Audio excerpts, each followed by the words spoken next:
Hi friends, నేను చానాళ్ళ మించి అనుకుంటున్నా మీతో నేను కూడా లైవ్లో కలుస్తా. యూట్యూబ్లో లైవ్లో మాట్లాడదామని ఉంది. నన్ను చాలామంది అడుగుతున్నారు రియల్గా మీరు పాడతారా, లిప్స్ మూమెంట్ ఇస్తారా అని. లేదు ఫ్రెండ్స్, నా ఓన్ వాయిస్తో పాడతా.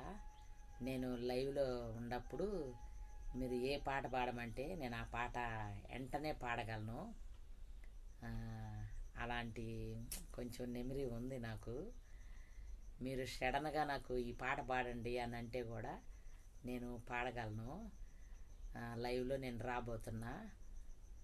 ఒక డేట్ ఫిక్స్ చేసి మీకు లైన్లో వస్తా. మళ్ళీ ఇంట్రడ్యూషన్ ఇస్తా ఫ్రెండ్స్. మీకు నాతో లైవ్లో పాల్గొనేవాళ్ళు నాకు కామెంట్ చేయండి, ఓకేనా?